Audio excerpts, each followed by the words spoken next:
क्या समीर वानखेड़े ने दी एसआरके को धमकी? दोस्तों, 2021 में आर्यन खान की ड्रग केस को डील करने वाले ऑफिसर समीर वानखेड़े को तो आप जानते ही होंगे। वानखेड़े ने एसआरके के बेटे आर्यन को ड्रग रिलेटेड चार्जेस में अरेस्ट करने वाले टीम को हेड किया था। आर्यन ने करीब 1 महीना जेल में गुजारा, जिसके बाद उन्हें बेल दी गई और आज उसी समीर वानखेड़े ने ललन टॉप के इंटरव्यू में डिस्क्लोज की कुछ बातें इस केस से रिलेटेड। समीर एंड एसआरके के बीच क्या इंटरेक्शन हुआ एंड उन दोनों ने एक दूसरे को क्या कहा, चलिए जानते हैं डिटेल में।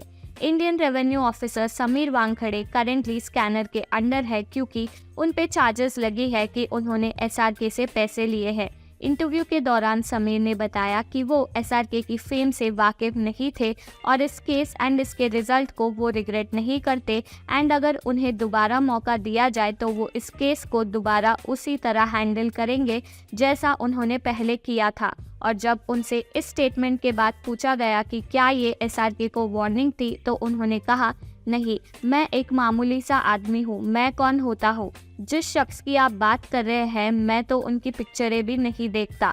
इसके फॉलोअप में जब समीर से पूछा गया कि क्या वो एसआरके की स्टारडम से वाकिफ नहीं है, तो उन्होंने जवाब में कहा, मैं रियल लाइफ हीरोज जैसे नरेंद्र मोदी जी और छत्रपति शिवाजी महाराज के बारे में जानना पसंद करूँगा। समीर के प्रोसीडिंग्स के दौरान रिपोर्टेडली उनके और शाहरुख खान के बीच के चैट्स भी लीक किए गए और उनमें से एक मैसेज में शाहरुख खान ने वानखेड़े से विनती की कि वो आर्यन पर रहम करे।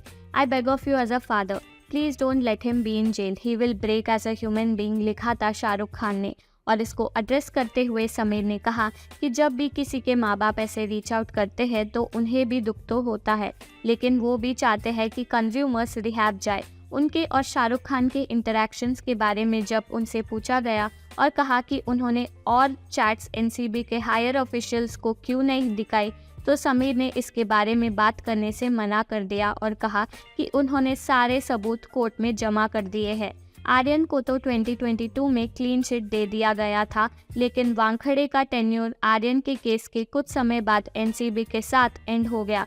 ऐसे में ये केस आगे चलकर क्या मोड़ लेगा और इसमें क्या खुलासे होंगे, ये तो अब आने वाले महीनों में ही पता चलेगा।